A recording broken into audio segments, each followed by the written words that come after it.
Assalomu alaykum, hurmatli obunachilar. Bugun sizlar bilan menisga yetilish darajalari haqida gaplashamiz. Juda ko'pchiligimiz shu tomografiyani o'qiganimizda razrыв meniska pashtoller вот такого 3 daraja, 2 daraja shunaqa deb yozilgan bo'ladi. O'zi bu nimadan tashkil topgan? Bu yetilish darajasi hisoblanadi.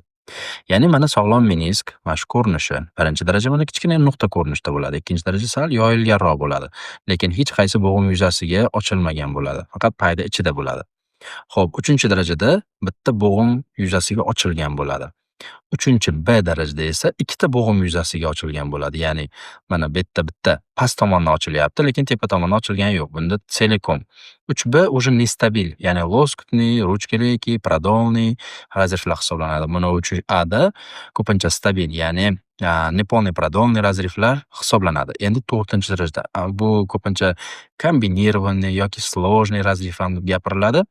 Xullas kalom maydalanib ketgandan keyin absolyutno вообще majag'lanib yo'qolib ketgandan yo'qolib ketish darajasiga yaqinlashib qolganda 104dan 4-daraja hisoblanadi. Hozir sizlarga 1-daraja desam ham bo'laveradi. Mana ko'ryapsiz, bemorimiz 41 yoshli erkak kishi. Mana o medial menisklarda nomiga mana oq nurcha tushib qolgan. 1-daraja mana shu narsa. Bemorimizda o'sha fizik aktivlikdan keyin, o'sha qayerdadir futbol o'ynagan, xullas travmadan keyin tizzasida ozgina og'riq paydo bo'lib qolgan. Namozda o'tirib turganda lecheniya olmagan, xavotir olib srazi tomografiya qildirishgan. Menga kelishganda, to'g'risi bu yerda jicha bir ikkita gaplar bo'lgan. Ya'ni kimlardir operatsiya deb o'rgan, misol uchun mana shu narsani ko'rib nimaga diagnozni o'qisa razrыв meniska, tuda-suda. Yo'q. Hurmatli bemorlar, hurmatli shifokorlar, travmatologlar.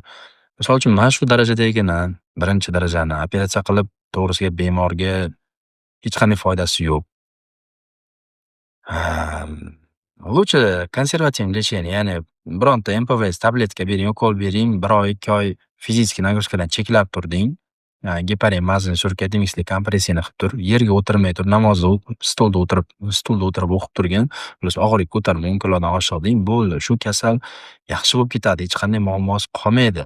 Xudo xolasa kelajakda ham. Endi to'g'ri qachondir kelajakda yana travmasi bu 2 ga keyinchalik 3 ga o'tib zog'ga kelishi mumkin, lekin hozirgi mana shu darajasida operatsiya kerak emas.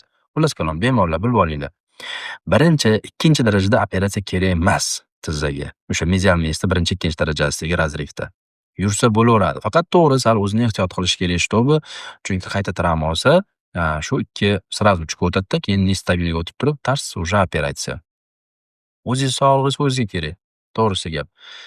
Operatsiyani naleva-направо qilib turib soqqa qilish ham noto'g'ri, to'g'risi. Xudoga xush kelmaydi. Mana shu holat, misol uchun operatsiya kerak emas. Любой misol uchun Artaxan degan onkol, Tenaxikan sostavida. Bir mahal 5 kun ovqatdan keyin onkol, undan keyin 1 oyga Larfix tabletka, Nopaza ertalabda 20 mg-dan bir mahal ovqatdan oldin och qoringa 28 kunga. Tizza atrofiga xohlasangiz geparin, xohlasangiz любой ketanal, dalgin, diklofenak xohlagan mazingiz surkab turing. Asosiysi fizik nagruska, xalsiz harakatlar, futbol, shunga o'xshagan o'yinlarda cheklanib turing, bo'ldi, yaxshi bo'lib ketasiz. 1 oy, 2 oyga qolmay 3 oy uzog'ini. Mana shu narsalar hammasi buni yengil sinovitlar bor mana. Aytadigan bo'lsak, nima aytiladi, yengil bo'g'im suyuqlar sal ko'payibroq turibdi, tipa travma olgan misol. Shular yo'qolib ketadi, bo'ldi, o'zini joyiga tushib ketadi. Har doim operatsiya qildirishga shoshilmang.